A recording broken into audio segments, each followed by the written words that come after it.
The orchestra stopped playing before anyone told it to. Every conversation inside the ballroom died at once. A little girl in a faded blue dress stood beneath a crystal chandelier, clutching a tiny paper flower she had made for her mother.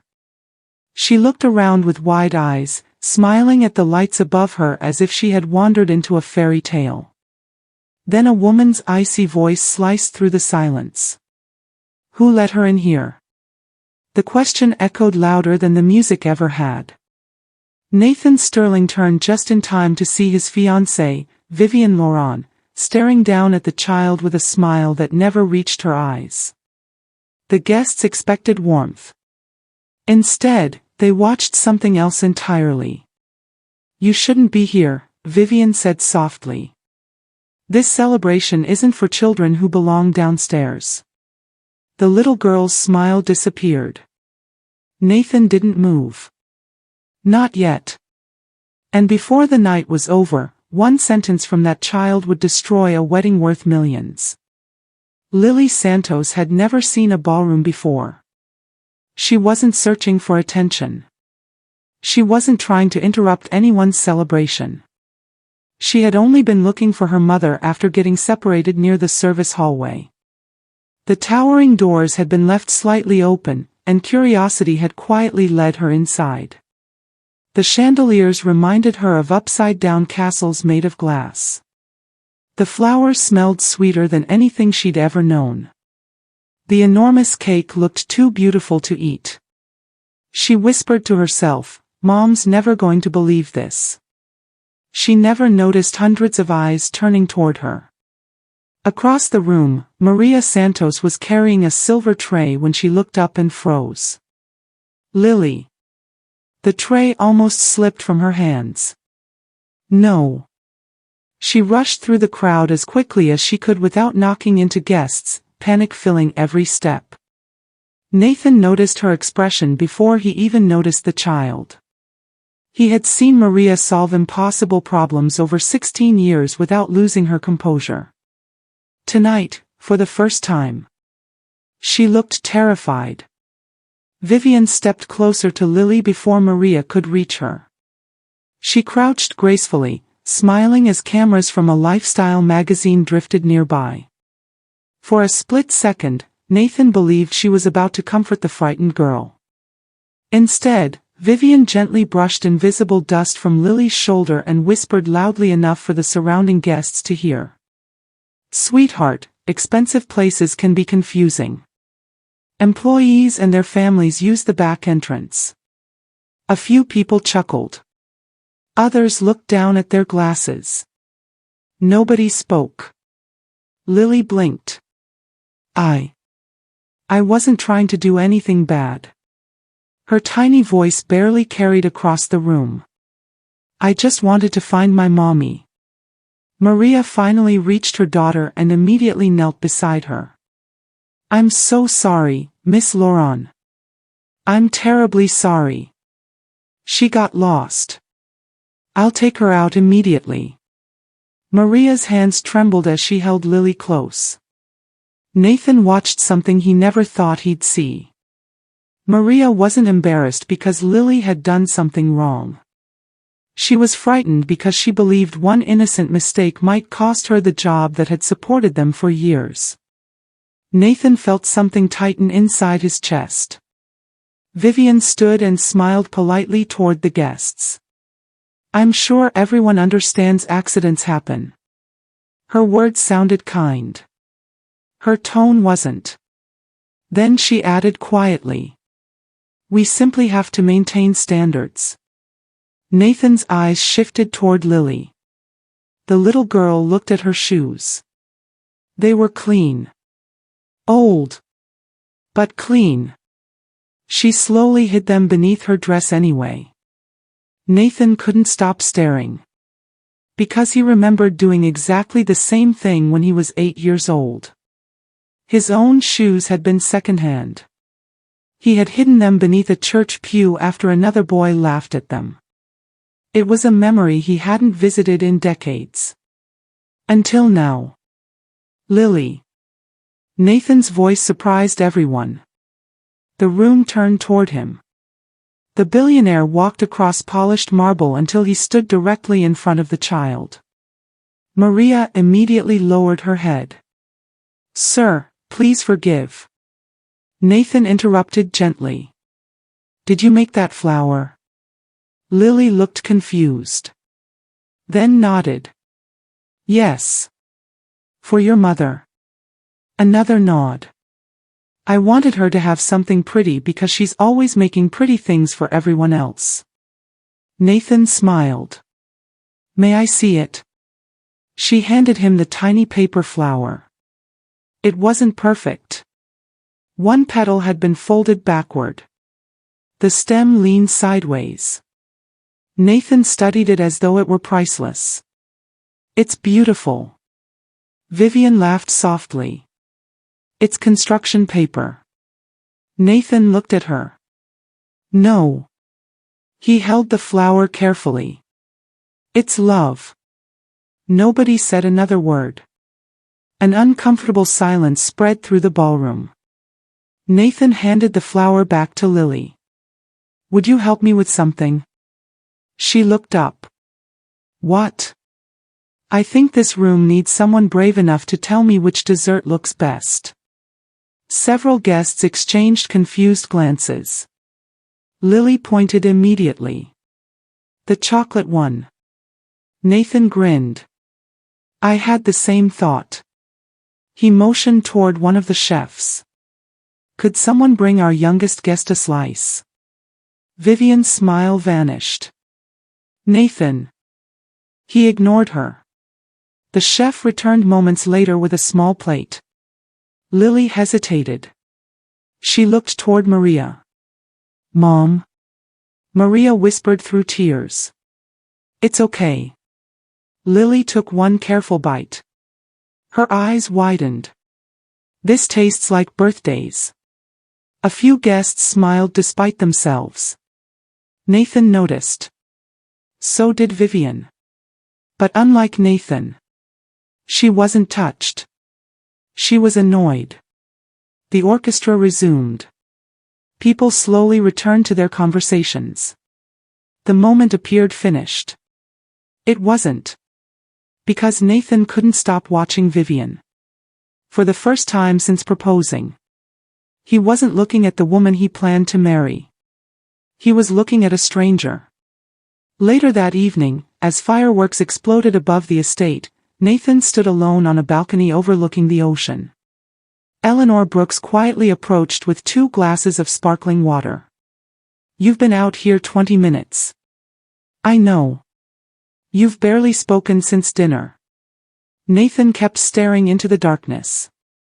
"Did everyone notice?" Eleanor answered carefully. "The room noticed more than you think." Nathan finally looked at her.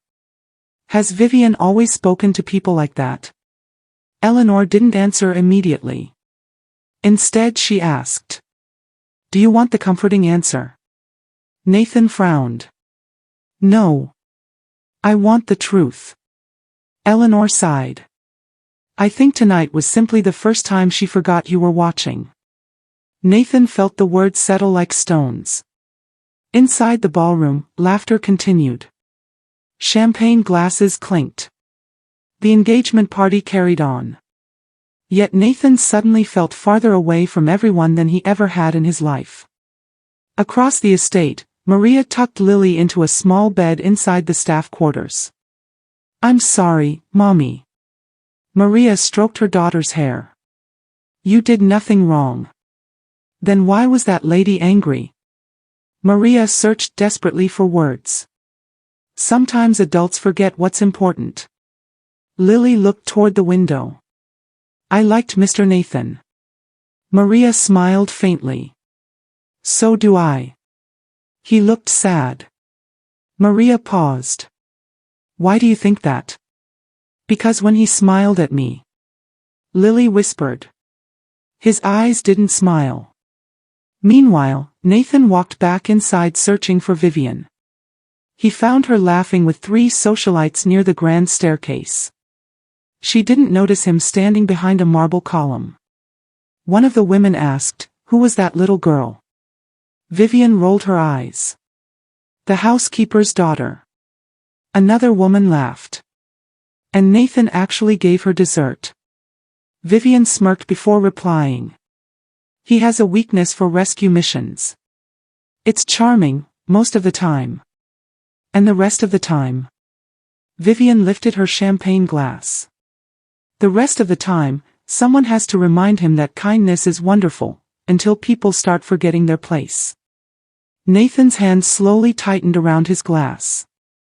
It cracked. The sound was almost invisible beneath the music.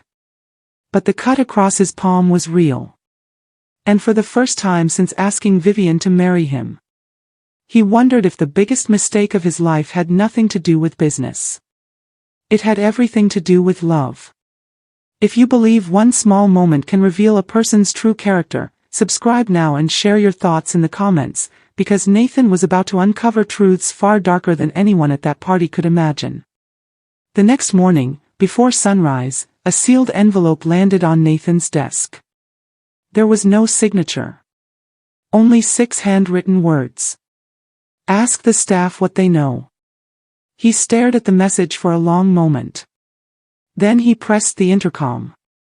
Eleanor, cancel every meeting before noon. Why, sir? Nathan picked up the anonymous note, his pulse quickening.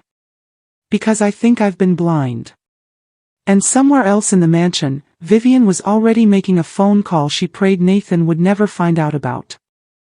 Nathan held the anonymous note between his fingers long after the intercom went silent. 6 words. That was all it took to make him question the woman he had planned to spend the rest of his life with. Within an hour, he walked through the headquarters of Sterling Global without security, without assistance, and without the polished image the business world expected.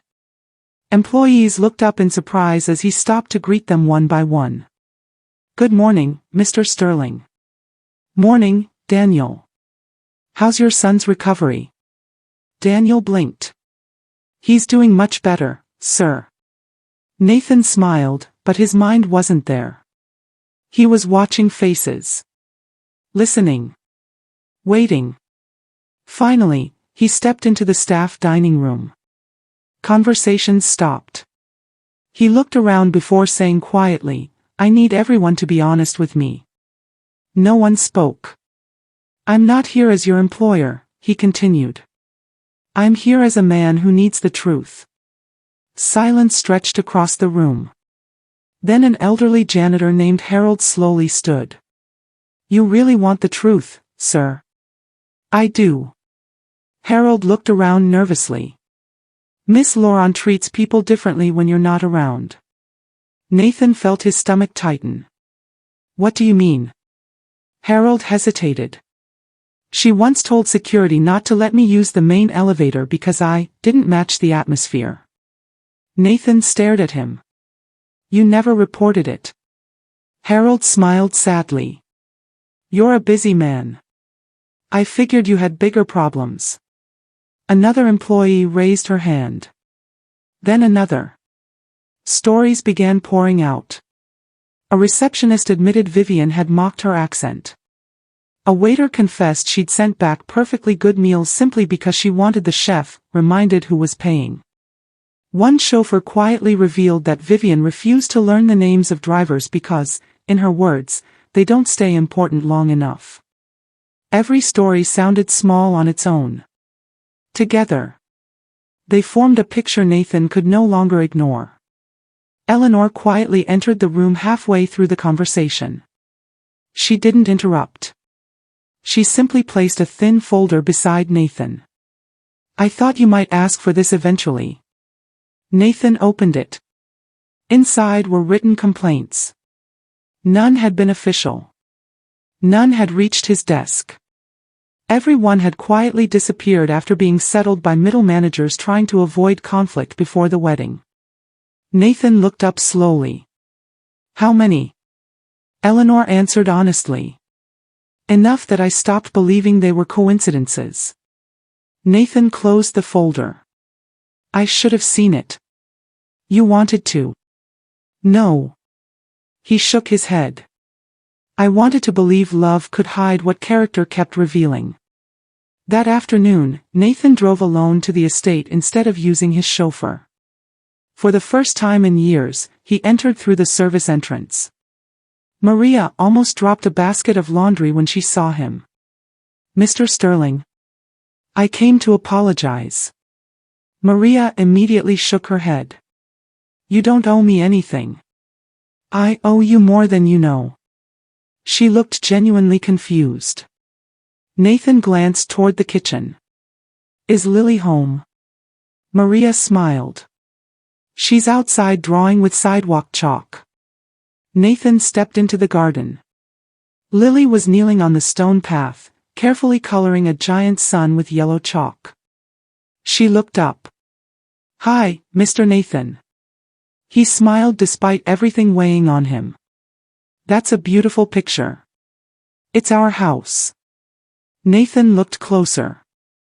The drawing included Maria, Lily, flowers, birds. Then he noticed something missing. "There isn't a dad." Lily nodded quietly. "He went to heaven when I was little." Nathan's smile faded. "I'm sorry." "It's okay." She shrugged with a wisdom far beyond her years. "Mom says people don't really leave if you keep doing kind things they taught you." Nathan looked away for a second. His own mother used to say something almost identical.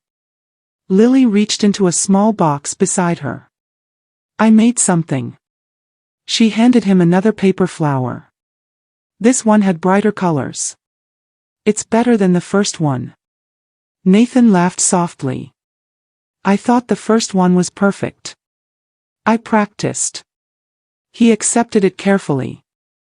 Then Lily tilted her head. "Can I ask you something?" "You can ask me anything." She looked completely serious. "Did I make your princess stop loving you?" Nathan froze. The air itself seemed to stop moving. "What makes you ask that?" "She looked really mad after you talked to me." Nathan knelt until he was eye level with her. "No, Lily." "Are you sure?" "I'm sure." She frowned. "Then why did she look at me like I broke something?" Nathan couldn't answer. Because deep inside, he knew she had. Not intentionally. Not maliciously. She had simply revealed something that was already broken. If you've ever had one unexpected moment completely change how you saw someone, let everyone know in the comments. Sometimes the smallest moments reveal the biggest truths. And if you're enjoying this story, subscribe so you don't miss what happens next. That evening, wedding planners filled the mansion with fabric samples, flower arrangements, and seating charts. Everything was ready. International guests had already confirmed. Private jets were booked. Luxury magazines had purchased exclusive coverage. The wedding was only 8 days away. Vivien walked into Nathan's study carrying invitation designs. "What do you think?"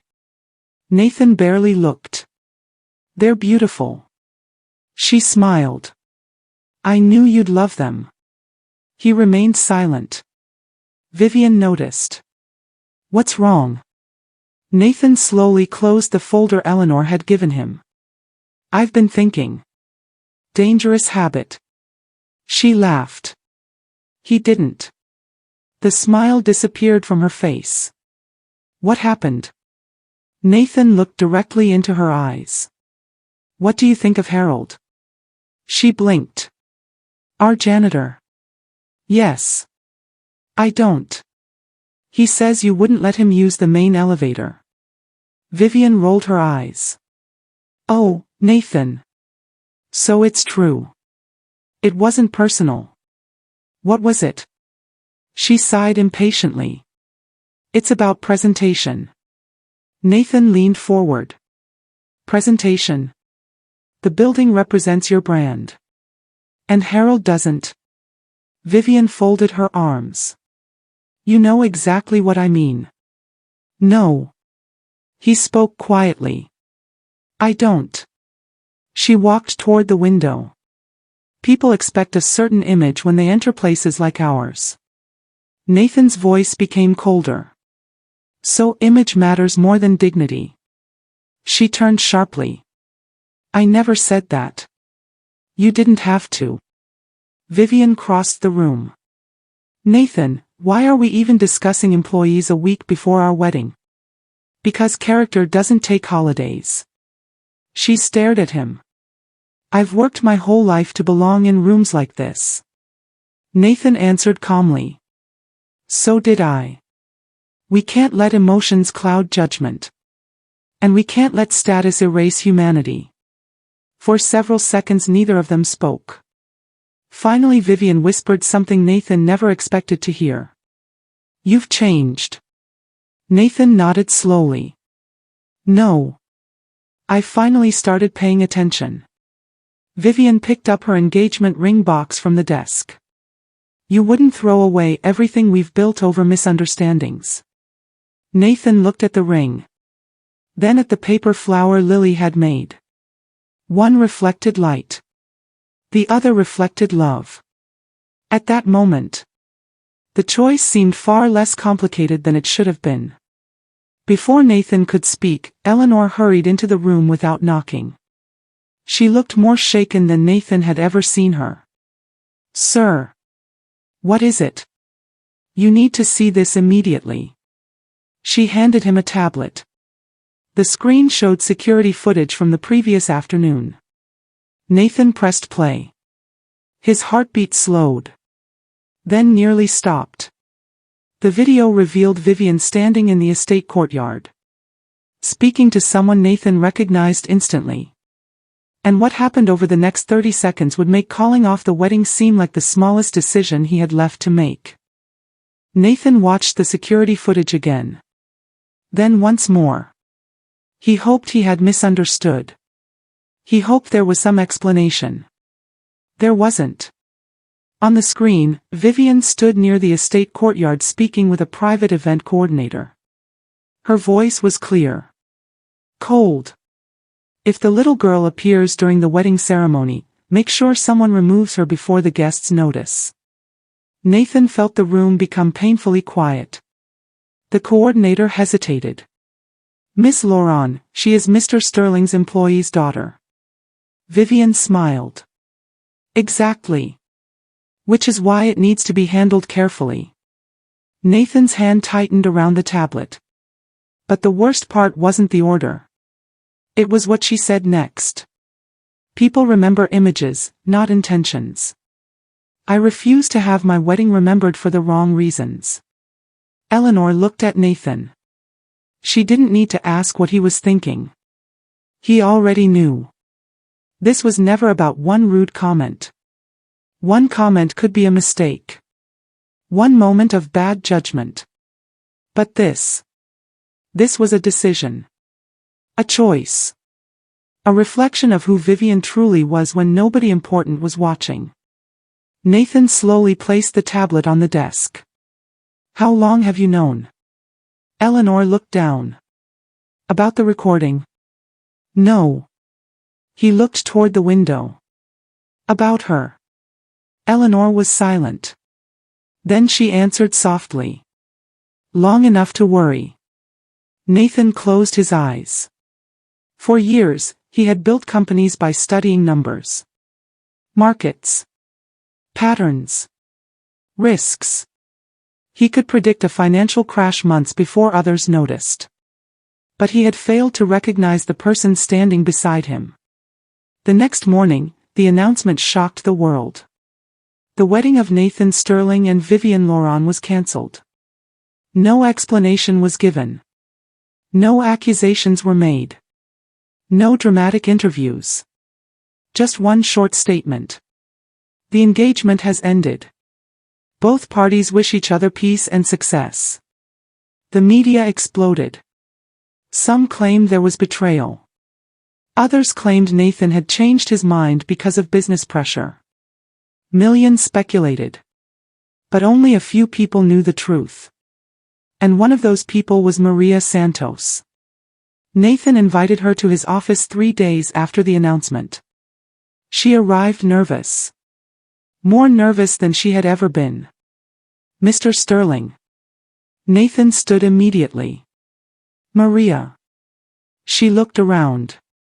The office was larger than her entire apartment. A place where billion-dollar decisions were made. Yet she felt like she didn't belong. Am I in trouble? Nathan looked confused. Why would you think that? She lowered her eyes.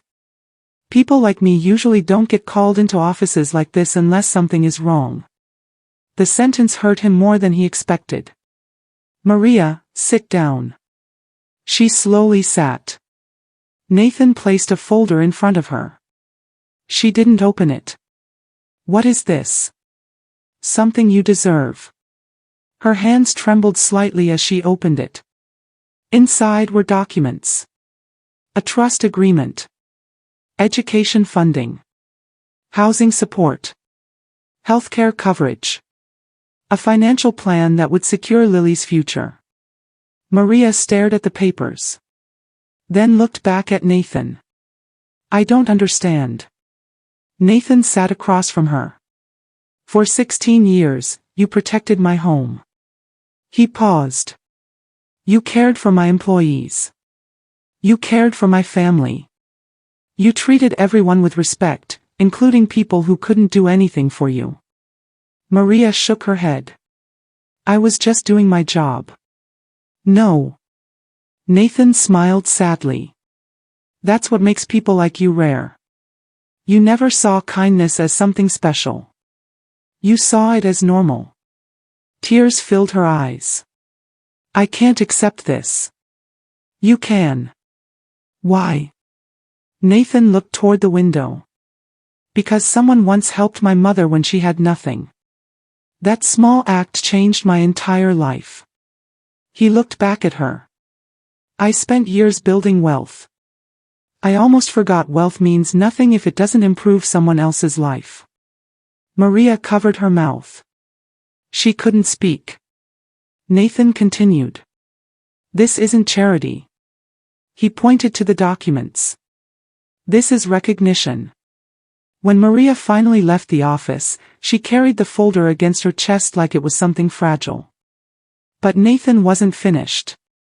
He made another decision. One that surprised everyone. He created the Sterling Foundation for Opportunity.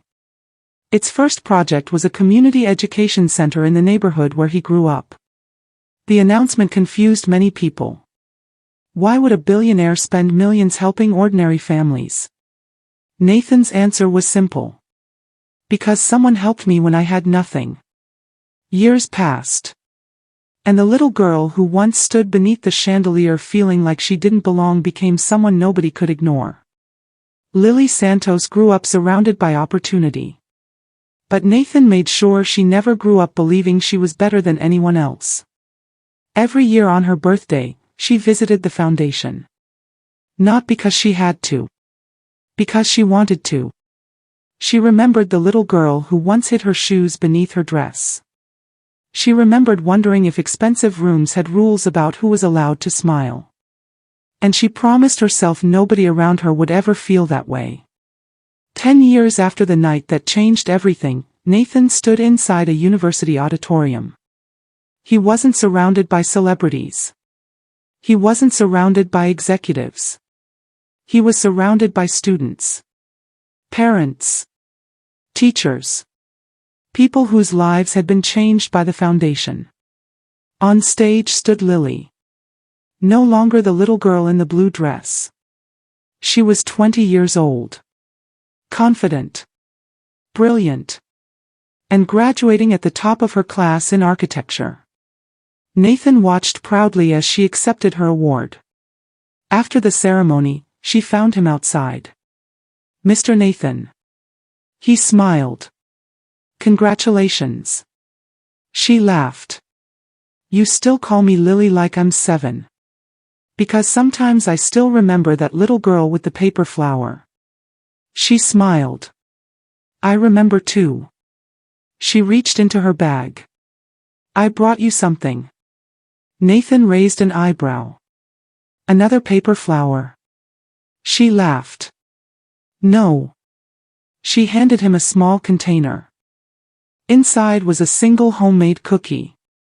Nathan stared. A cookie? The first one I ever made by myself. He smiled. Lily, I own restaurants around the world. I know. Some of the best chefs in the world have cooked for me. I know that too. She smiled. But none of them know what you needed that night. Nathan looked at her. What do you mean? She shrugged. You needed someone to remind you that people matter. For a moment, Nathan couldn't speak. Because she was right. His entire life had been a search for success. But success without compassion had almost led him into the biggest mistake of his life. He carefully placed the cookie back into the container. I'm keeping this. She laughed. Even though it's probably not that good. Nathan smiled. Especially because it isn't perfect. Years earlier, he had held a paper flower made by a little girl and called it priceless. Now he held a homemade cookie. A simple gift. A reminder. A lesson. Nathan Sterling had spent decades learning how to create wealth. But Lily Santos taught him something money could never buy. True wealth was never measured by what someone owned. It was measured by what someone gave. And the greatest fortune in the world was not being surrounded by people who admired your success. It was being surrounded by people who valued your heart. If this story reminded you that kindness matters more than status, subscribe to the channel, leave a comment sharing the moment that touched you the most, and share this story with someone who believes compassion is the greatest form of wealth. Because sometimes, the smallest act of kindness from the most unexpected person can change an entire life.